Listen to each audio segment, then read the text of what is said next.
Good evening and welcome to Joy News Prime, live from our studios here in Kokomlemle. We're live on DSTV channel 421, GoTV channel 125, and around the world on myjoyonline.com.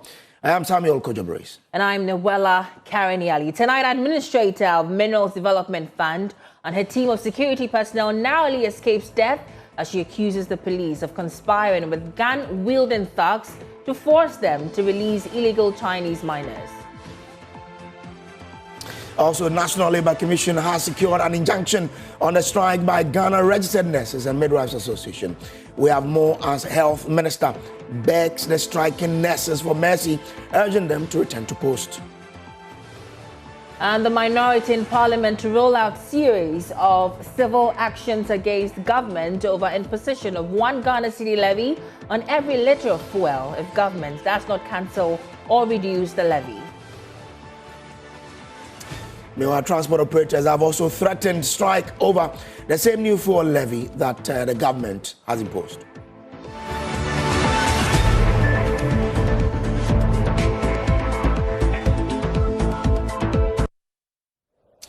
Well, let's start off from the fight against Galamsey because the administrator of the Minerals Development Fund, Dr. Hannah Bisiu, and her team faced a harrowing ordeal when gun-wielding thugs allegedly linked to illegal mining operations held them hostage. The terrifying encounter unfolded amidst gunshots, curses, and machetes. Now, this brazen attack comes on the heels of a major discovery, a fuel station deep within the Ofin Forest Reserve in the Ashanti region, suspected of supplying fuel to heavy equipment used for illegal gold mining. Now, a Minerals Development Fund task force led by Dr. Bisiu conducted a raid, arresting several Chinese nationals believed to be behind the operation.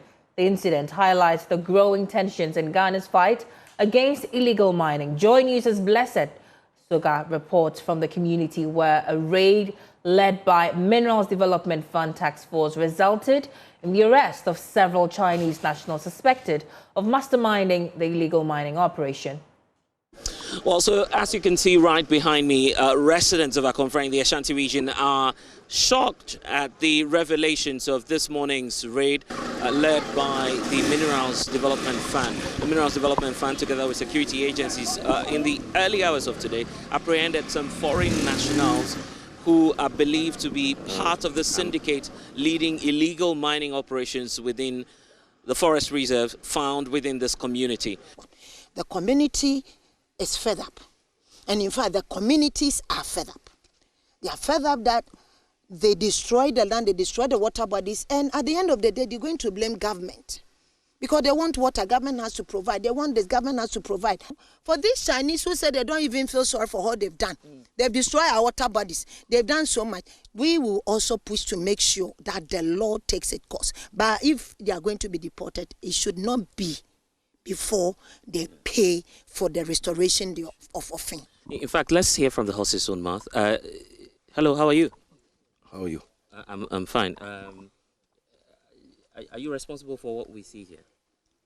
You? Were you the one who did this? No. You're not the ones? No. Are you sure? No. So what are you doing here? No. I say no English. You're not the one who did this. You didn't come here? No English. But were you the one who did this? Were you the No, one no, city, no. You're not the one who did No, this? city. You're not the one who did this? No. So who did this? No, city. You don't know? No. Okay. Obviously, these foreign nationals do not speak the language. Let's see if we can. Yeah, were you the one who did this? No, city. Are you sure you're not the one? No. But you can see. No. Where's the machine? Machine, no city. Oh. So who did this? No city. Who did it? Me. You? Me house yesterday come. Oh, you came yesterday. Yesterday come. From where? Which country? No city. Which country did you come from? China? China. Oh. So who brought you here? How did you come here? No English. We're within the Jamura Forest Reserve of the Ashanti region. And as the name will have it, it is a forest reserve. And of all the things you'd expect to see in a forest reserve, obviously, will be animals and vegetation cover. But Joy News is now uncovering, guess what? A fuel station located in the heart of a forest reserve And guess what it is doing? It is fueling all of these machinery and earth-moving equipment that you see in your shots here, ostensibly belonging to illegal miners who are digging deep into the heart of this forest reserve and destroying all that's left of it. Well, so that is what happened. But Blessed Soga is joining us in studio. He just actually returned from this particular site, and he joins us in studio with more. Now, I mean, look, when I saw you on TV, I came there and I was asking, when did you come? So we thank God you came. Well, back. to be a reverend, you would say I was doing an all-night service. But of course, we're doing that all-night service in the middle of nowhere, actually. And that's what's surprising to me, that you find right, say, about 30 minutes away from the District Police Command, into a forest reserve, a group of people just mining without heads, if I could use that, quote and unquote. And that's what we discovered today, all right? But it's not just happening because the locals want to do it, but it's happening because you have the involvement of foreign nationals, right? These individuals that, as obviously some troubles to speaking Chinese with them, kind of working in conjunction, clearly, as you can see, with some members of the community, because the level of distraction that we're seeing through the images can clearly not be solely a foreign-led activity. And that's what's shocking about it, that you find even in the middle of the forest reserve that, a fuel station is located. They come with the resources and they get the local people to direct them where they are, and so they're able to do this. But, I mean, when you got there, they said they were not responsible for the distraction. Clearly not, and we don't have the evidence, at least, to say they were the ones doing it. So what were they doing there? Maybe having fun. We don't know what exactly they're doing. But of course, that's why, and on the more, that's on the lighter side, by the way. But on the more serious note, that's why we have the Minerals Development Fund saying, well, this should be the last of it, because the communities where mining is actually taking place, they should be the ones benefiting from, first of all, responsible mining, and then initiatives that will build trust, sustainable livelihoods for the people. In fact, I've been interacting with some of the locals themselves, and all they say is, we wanted jobs. And so if you find us, say, on these illegal mining sites, it's just the issue about jobs. So this is where, of course, there's a need for us to see where the balance lies between government's responsibility, at the same time, the crackdown on illegal mining, because it's a balance between jobs and also opportunities for people within these mining areas. But what was more striking is also a possibility that, and it's just maybe my personal view, but I think the security experts share that as well, that we may have a national security crisis on our hands. Why am I saying so? That in spite of the police detachment, Hannah-Bissey is obviously a known political figure, and the convoy and array of all these government officials, out of nowhere, when we were, retreating from the community, some pump action wielding, gun wielding men just showed up from nowhere, wearing masks, and of course were threatening that we're not going to allow us, including the police service, to go away with the foreign nationals. That's what's striking about this. At that point, how did you feel? They were firing into the air, and in fact, my camera technician is also fortunately in studio with me now, just that many can't see him, but congratulations to Nat for helping us brave the odds and to bring you this very, very serious visuals, because I was scared to the core. In fact, for the first time, I'm seeing these vigilante boys, if you want to call them as such, directing a police vehicle as to where to pass and where not to pass with these foreign nationals. And that is very, very scary and possibly a threat to our national security. Is the reason for which Hannah-Bissey today, after the exercise, insisted that she was not going to deal with the District Police Command. She was scaling issues up to the regional command, where we ended up in the Ashanti region, in Kumasi itself, and then made sure that they were processed for court today. And that's what happened today, actually. We'll keep an eye on that story. Yeah, thank you so much. And thank God that you're back home in whole. And of course, great conversation we had there on Africa. All right. Okay. Thank you very much. So, but the last bit of Blessed's narration gives context to the administrator of the fund, Dr. Bissey, who says that the police conspired with the thugs to ensure the illegal Chinese miners escaped arrest. We managed to push through finally, through a lot of struggle and hustle, Then we got to Inehinim police station. Then the police asked them to block us again, these same thugs, to divert us and direct us to release the Chinese to them.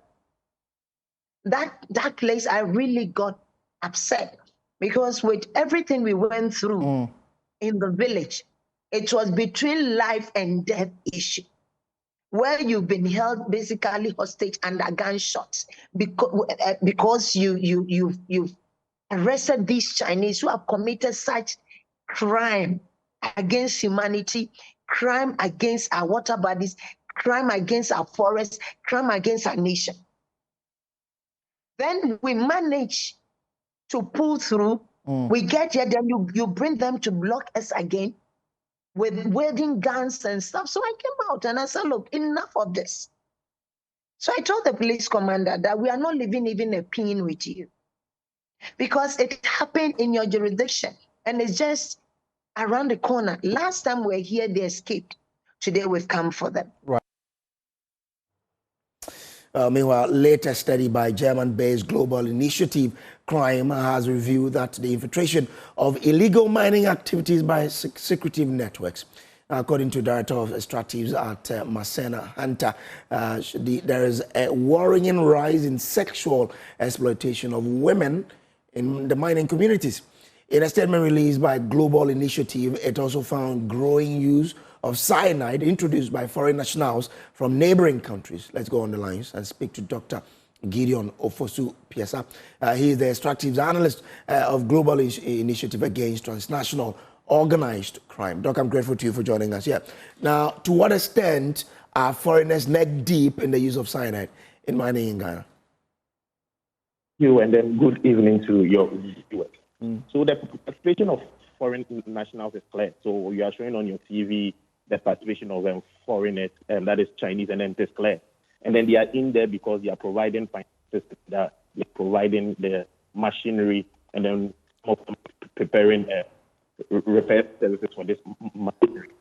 Also go to the mines that you see several nationals, but from Mali, from all over Burkina Faso, but of key is for Burkina Faso.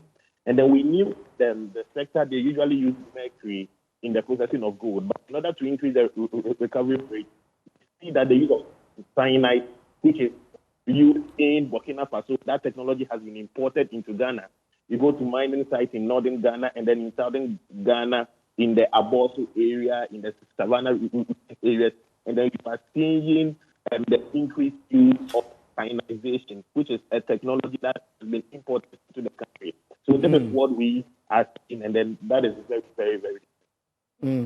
And we also understand that there are a lot of casinos operating in these mining communities. How do they operate?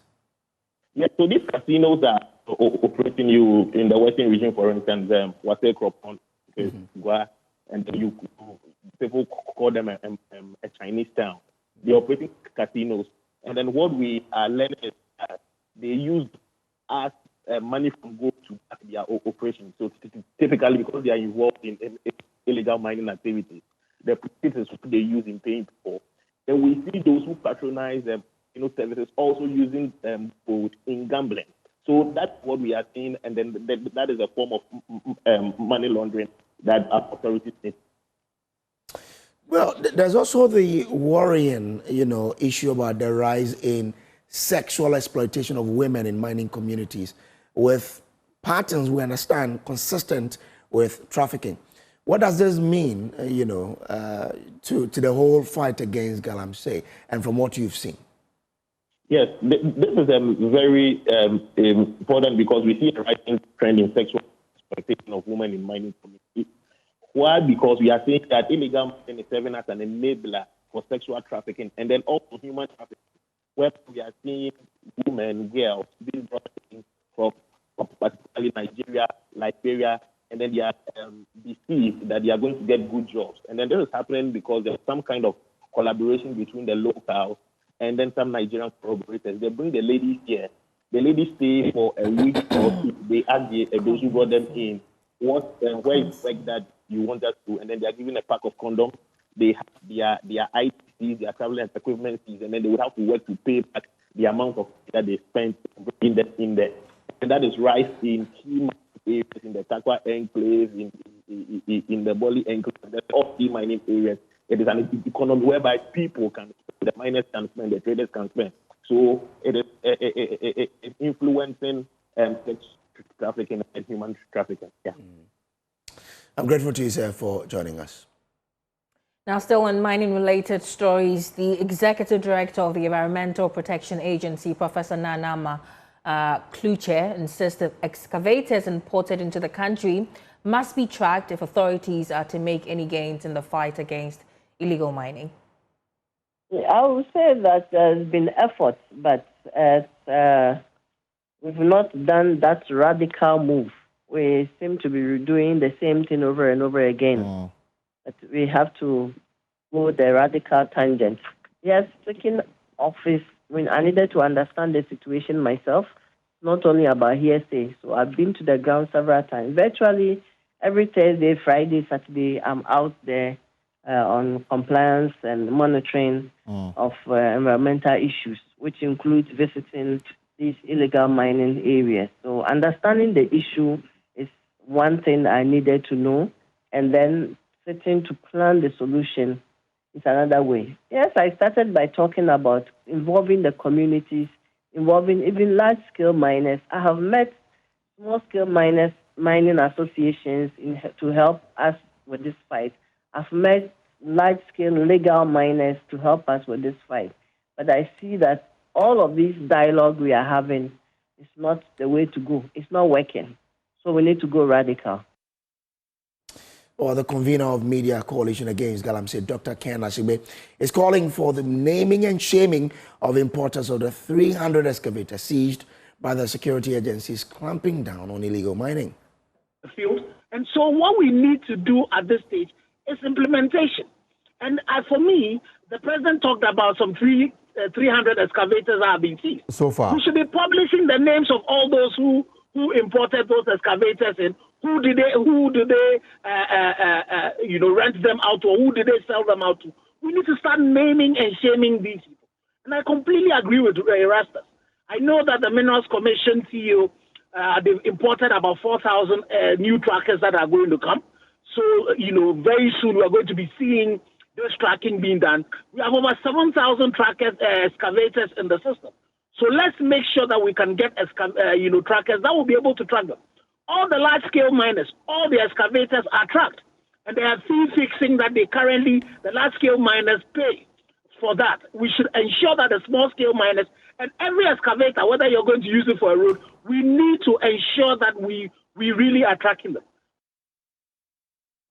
Now, government has drawn the line. No permit, no excavator. The Mahama administration has introduced a new policy requiring importers and dealers to obtain a permit from the Transport Ministry before importing excavators. Now, the directive is part of broader efforts to combat illegal mining and protect water bodies. President Mahama announced the policy's implementation during a meeting with the Asantehene at the Jubilee House, emphasizing government's commitment to environmental protection and responsible mining practices. Together with the small-scale mining sector, we will reclaim our forest reserves and restore the purity of our water bodies. Our river guards are working on clearing mining activities in our water bodies and on the banks of our rivers. We've successfully, as the minister told you, we have successfully cleared illegal miners out of 8 out of the 9 no-go zone forest reserves. We will track excavators, as the minister said, in order to know whether they are being used for illegal mining or not. And we intend to change the permitting regime. Well, on your screen now is the statement issued by the Minister of Transport and signed by the Transport Minister, Joseph Bukari Nikwe. And the statement says the government of Ghana, through the Ministry of Transport, wishes to announce for the attention of dealers, importers of excavator, and the general public that with immediate effect, the importation of excavators into the country is prohibited. This forms part of government's renewed effort to clamp down on illegal mining and protect the country's water bodies. Now, a new policy, no permit, no excavator, is now in full effect. The government therefore directs that henceforth, all shipping lines should desist from transporting excavators into the country without the required permit. Well, it continues to say that dealers and importers of excavators are to obtain a permit from the Ministry of Transport prior to importation. Dealers and importers of excavators, as well as the general public, are advised to take note for strict compliance. So that is the statement there. Now, the Transport Minister, Joseph Bukari-Nikpe, has been explaining the rationale behind the decision on Newsnight. We, the Ministry of Transport, in our support to the fight against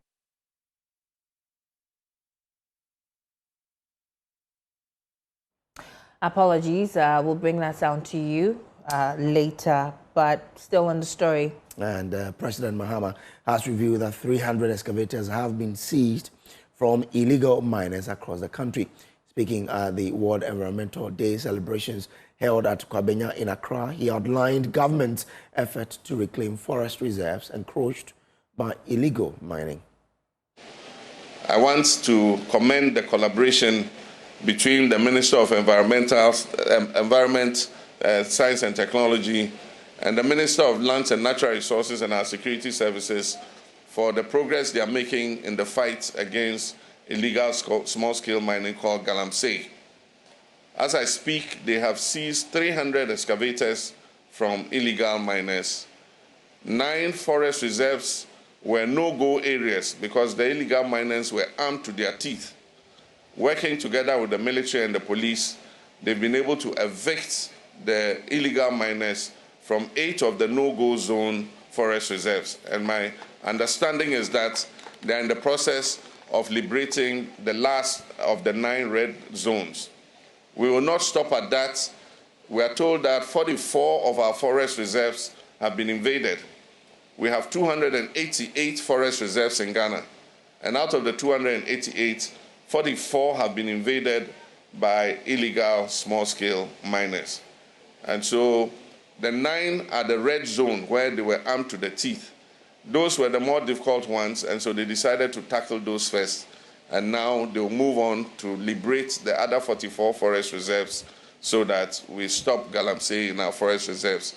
It is important for us to do so because our rivers take their source from our forest. And so if we destroy our forests, our rivers will also dry up. And so this fight is very important in order that we can hand over a good environment to our younger brothers and sisters and our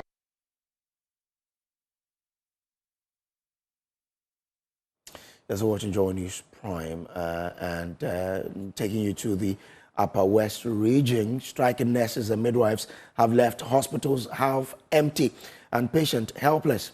9 months pregnant woman from Kumfa, Biala was turned away from the hospital after a suspected snake bite. Now, she returned home untreated, in pain and afraid, and the hospital denies her claim. But tensions are rising fast. Rafiq Salam reports from Wa. Stranded, dejected, uncertain, and in pain, 22-year-old 9-month pregnant Gloria came to the Upper West Regional Hospital this morning with a suspicion that she may have been bitten by a snake.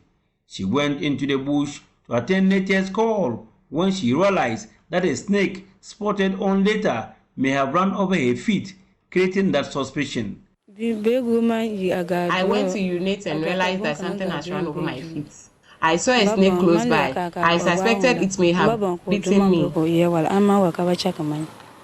She was rushed to the Upper West Regional Hospital for treatment, only for her to be tossed around, according to 23-year-old husband Felix Ziri. We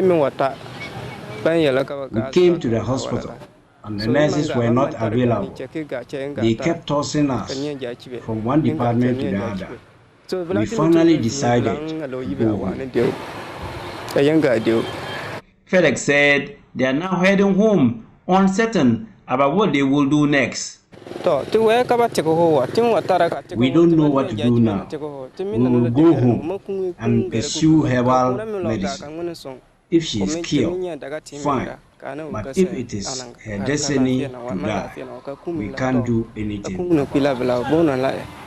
The claim of Gloria and that of her husband was, however, disputed by the public relations officer of Union of Professional Nurses and Midwives Ghana, UPNMG, Bashir Tendana Hussein. But when they did the test, she was fine. Yes, they saw her. Doctor saw her. No, she said nobody. Oh no, but they even pricked her. When I came, she was sitting there. They have taken her blood to do bedside clotting. And I spoke with doctor. Doctor said they want to examine her. Then she was calling.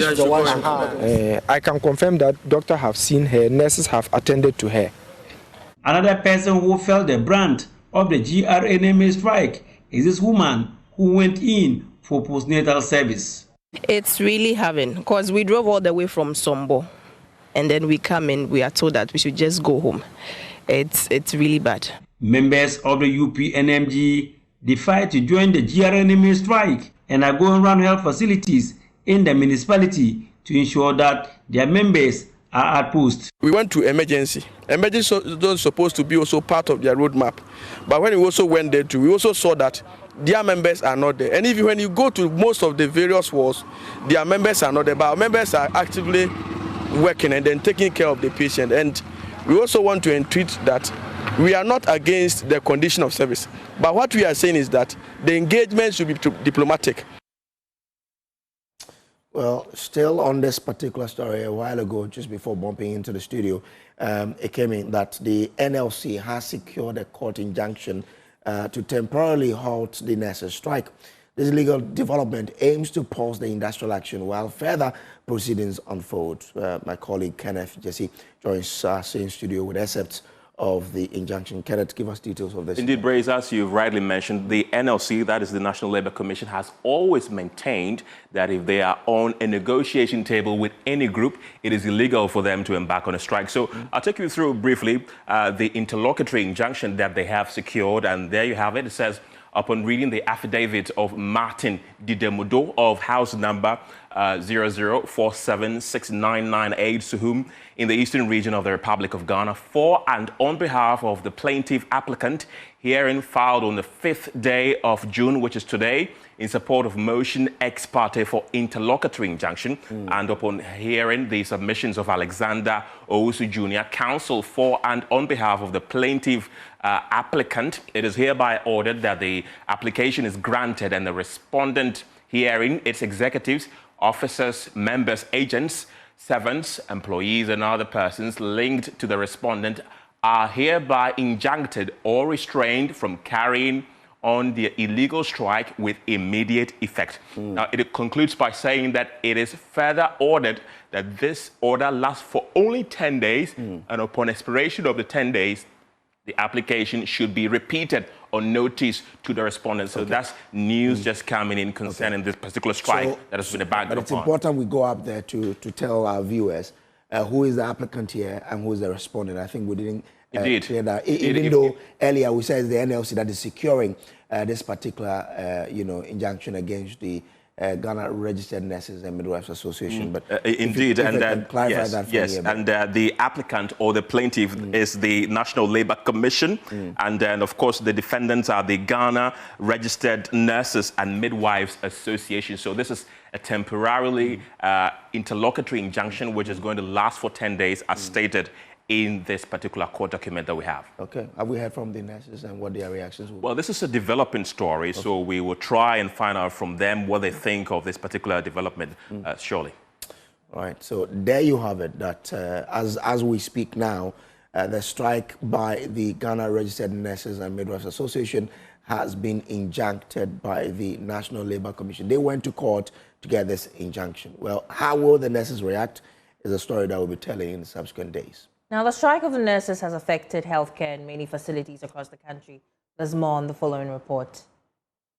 Patient department across the country. Patients are being turned away, untreated, and in some cases in critical conditions. At the Greater Accra Regional Hospital, doctors were forced to juggle their core duties with additional responsibilities. Dr. Leslie Issa Adam Zakaria is the medical doctor. In the labor ward, where pregnant women come to when they are about to deliver, we don't have nurses at post. So what it means is that we are challenged in receiving new patients. We are challenged in receiving patients coming from the house to see us. For instance, on a daily basis, we see over 600 outpatients. But yesterday, because of the withdrawal of service, we saw less than 100. And it was even, there was rain, so I'm sure the impact was not felt as much as we anticipate today. Health Minister Kobina Minta Kando is urging restraint, calling on striking nurses and midwives to return to the negotiation table. When you don't have anybody to listen to you, when nobody is opening his or her door to you, you have nobody to hear you out, and you are frustrated, and you are embarking on such an action. I mean, you have every right to do so. When, it is not when we are ready. Anytime both official and non-official to listen to you to find solutions, with the greatest of respect. Life lost can never be retrieved. And that is what I think we must all consider. The National Labour Commission has declared the strike illegal and has ordered an immediate return to work. And the reason why we are also asking them to call off the strike is to enable parties engaged to reach an amicable settlement. It is unfortunate if they are unwilling to call off the strike, but it's prudent that they call off the strike so that we and parties can reach a settlement. As both sides dig in, patients remain caught in the middle with lives hanging in the balance. And still to come in the bulletin, minority in parliament to roll out series of civil actions against government over imposition of 1 Ghana cedi levy on every litre of fuel if government does not cancel or reduce the levy.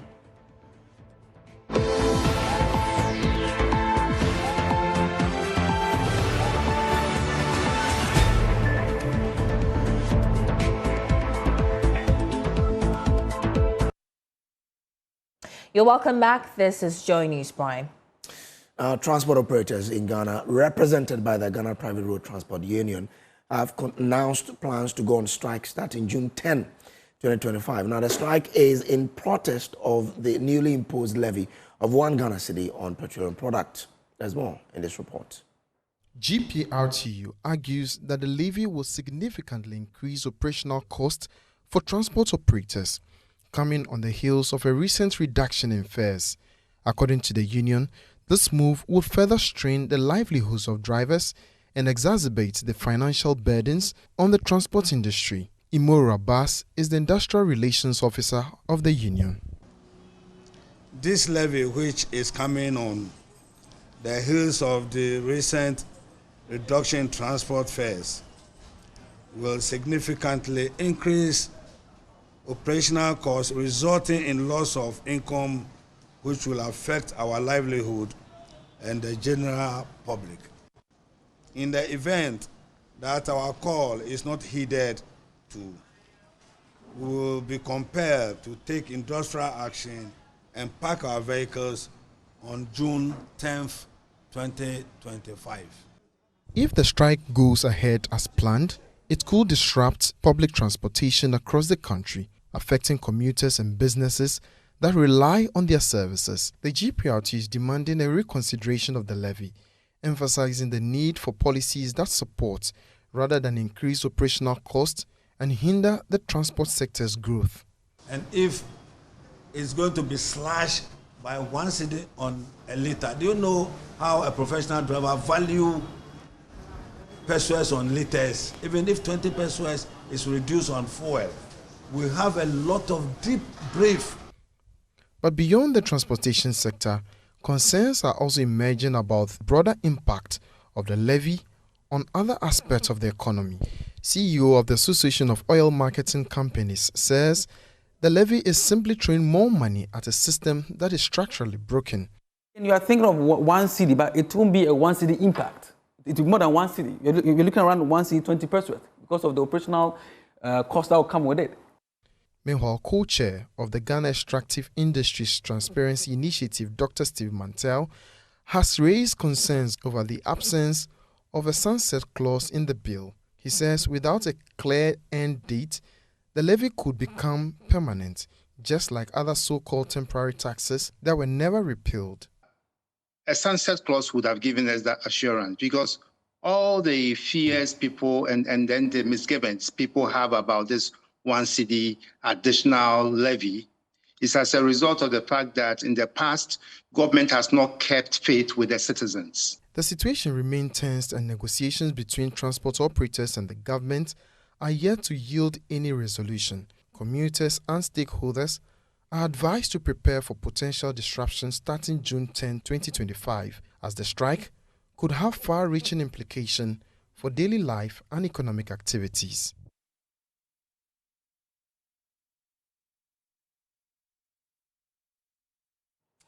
Now, minorities in Parliament are threatening to roll out a series of actions against the government if the controversial 1 cedi levy on every litre of fuel is not cancelled or reduced.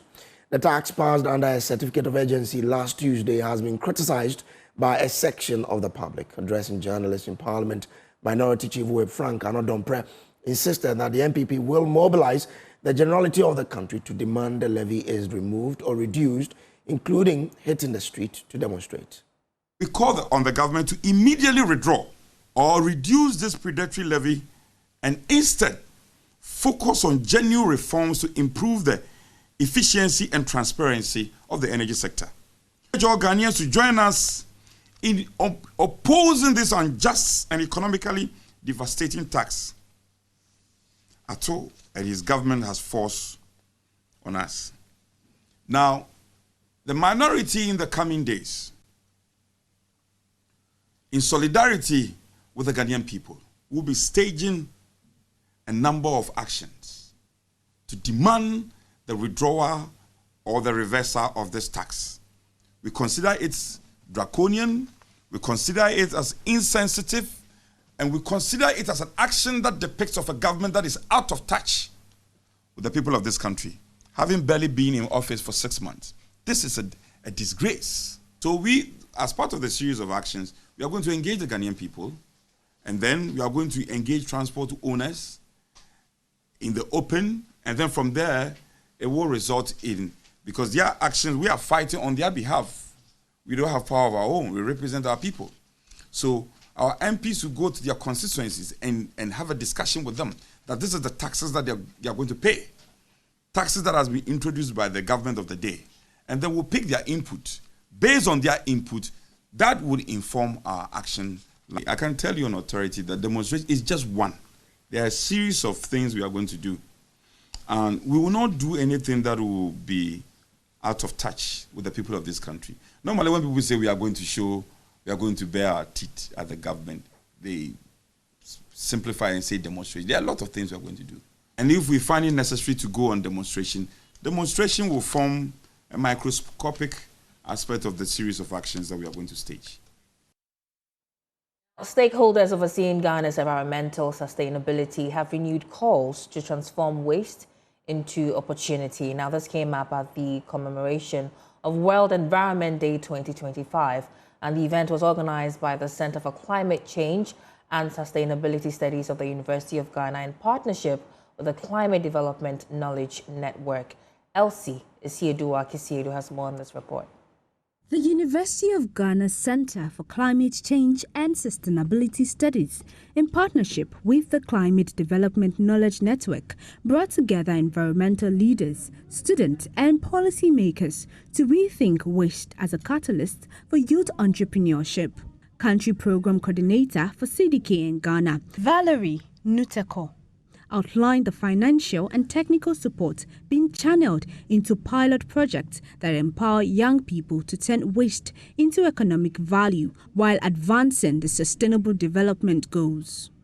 We are very excited about this because we have some of our young people that we've trained over time and we are supporting who are green entrepreneurs here.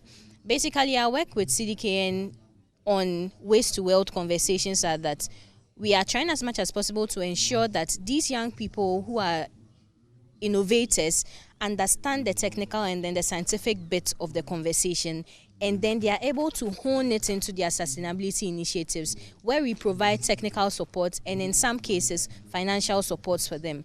So that's what we are into. Technical lead at the Ministry of Climate Change and Sustainability, Cedric Jelu, reaffirmed the government's commitment to scaling up youth-led waste innovations across Accra.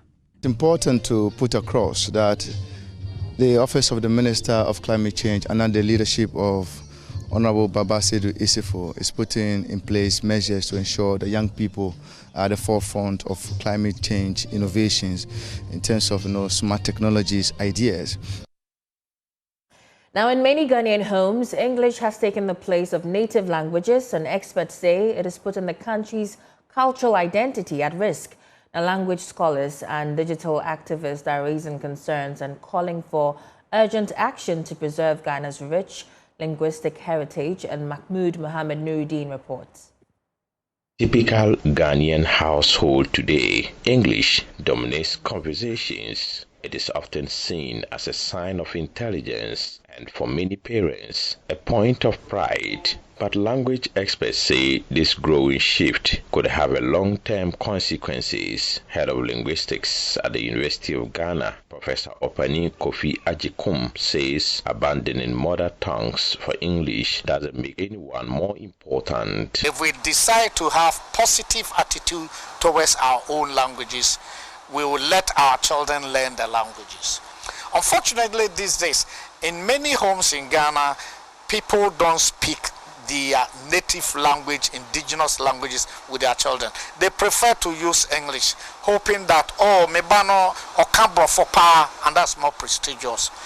Let's get back to know that since we are Africans, one of the things of our cultural heritage is our language. He made the remarks at the Afro Creation Ghana 2025 event at Kwame Nkrumah University of Science and Technology, which brought together over 80 participants and language experts to create Wikipedia content in 7 Ghanaian languages. Jemima Entry is the Afro Creation 2025 project lead. Through this initiative, we are bridging the digital divide because they are publishing on Wikipedia, and since it's an encyclopedia where people go to grasp knowledge, I believe through that it is bridging the digital divide. Senior lecturer at the Department of Language and Communication Sciences at the Kwame Nkrumah University of Science and Technology, Dr. Emmanuel Fojo Entry says some people now feel ashamed to speak their own language. He fears this attitude could lead to extinction. And what we have also realized is that we have some people who feel shy to speak their own dialect or language. And that is a bad attitude, and we want to encourage them. We want to encourage the educated among them so that we will try to sustain the language that we are endowed with. Afro Creation is an event to reclaim African identity in the digital age. As the world moves forward digitally, Ghana's languages must not be left behind. Experts say the future of the Ghanaian identity depends on what they choose to speak today. A report by Mohammed Nuruddin. All right, and that's it. We're taking a quick breather. When we come back, the dramatic, controversial Becky will be here with his favorite guy in the whole Multimedia Group Limited. Oh, I'm Becky's favorite, huh? Of course, you are. It's obvious. All right. Okay. All right, let's do showbiz now. And yeah, I never knew that I'm her favorite person, but I've just got to learn about her that I'm her favorite person. She won't accept it, but I now know. How are you doing, Becky? I told you that you're my favorite person. No, you didn't, but someone is telling you, someone you're close to. Noella. Yes. Told you you're my favorite person. Exactly. But action speaks louder than words. It's not about words, it's about actions. Okay. How do I look? When I don't come to work, you say something about what I'm wearing. Okay. Calm me down. You're looking beautiful, yeah? Thank you. Oh, I love the coffee. This is coffee, right? Yeah, it's the first time I'm wearing this. Oh, it's beautiful on you. I got this from my sister. Okay, it's beautiful. Yeah. Matching with a blue thing and then your whole complexion. Thank you so much for having me. It's a beautiful set. It's like I'm new here all of a sudden. The No, you're surprised. You're shocked. Thank you, Derek, for bringing me in here very late. Juvenu as well. Always taking my time. Yeah, I told them I'll talk about it. But let's talk about episode. Episode was on Daybreak Hits this morning, and he's been talking about how he's been out there playing festivals and all of that, and how that has impacted his growth in the music industry. He spoke to my colleague, Doreen Avio. Ever since my career kick-started, I've been one of the few who have had that touch. I've had that blessing to still stay relevant till now. It's just been 2 years since I decided to go that alternative route, and then it's really paying off.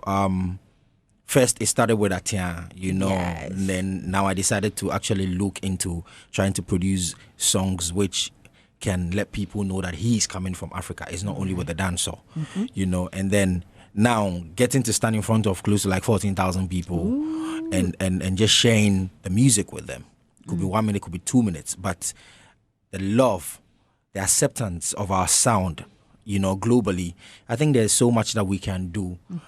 I stand to be corrected, but I just researched that Ghana has close to like 600 rhythms. Wow. Which maybe I think we haven't even scratched 1% yet. Yeah. So, we all can help in trying to project the African or the Ghanaian sound. It's not only limited to the high life that we know. There are so many artists there who we don't hear on our mainstream radio. Yeah. I chanced on few that I love so much right now. Florence Adoni, she's selling out every space. She's Ghanaian. So right there. Now, Brace, let's talk about Mayo Kun. He is in Ghana, actually here to promote his album, the new one. He's been telling us all about it here on the show. Nigerians, they coming here because of our receptive nature. Yeah. They come in here. We love our brothers. Ghana is their second home, really. Yeah. I attended university with a lot of them. Yeah, he said the same thing. He said, well, he's here, so he's having an album listening tomorrow. Okay. And so he just, came around to tell us all about the album, and some people that you should expect on the album. King Promise is on there somewhere. Okay. Yeah, Olive the Boy is also on there somewhere. So, Mayo Kun, take it away. Still the mayor. Oh, still the mayor. Yeah. Okay, now that brings me to this question. Is that why you wiped everything off your Instagram page? Oh, yeah, before I announced my album. Yeah, yes. I did. What was the reason? No, I just checked it and I just felt like doing it. But I didn't wipe it though, they are archived. So. Oh, they are archived. Yeah. Or you wanted the focus to be on the album? On my project right on now, the album. How many songs do you have on the album? 12 songs. 12 songs. Possible collaborations with other artists? Yeah, this is going to lead me to what I was saying about Ghana. About Ghana being like a first stuff in mind. So on this album, I think majority of the collaborations are from Ghana. Right. Yeah, I have like 2 songs. Okay. You mind sharing who, or it's going to be a surprise for us? I mean, it's not. Well, can I mention? Yeah, I have one with King Promise. Ooh. Yeah, Okay. I have so many songs with King Promise. I know, right? So many songs, but okay. So this one made my album, and I have one more with Olive the Boy. Ooh, okay. And you are also on his album. Yeah, I listened to you. That song is massive, man. Full. Mayo Kun right there. So we'll be going for the album listening. I'll take you along. You don't go anywhere, Brace. You don't. Don't say anything. I won't. Just don't say anything. On Throwback Thursday today, let's talk about the man Slim Basta. You promised to do it and you've done it. The Michael Jackson of our time. That's our own Michael No, Jackson. he and Sonia Chiba. Yeah. We should talk about Sonia Chiba next week as well. Throwback Thursday. So today we're...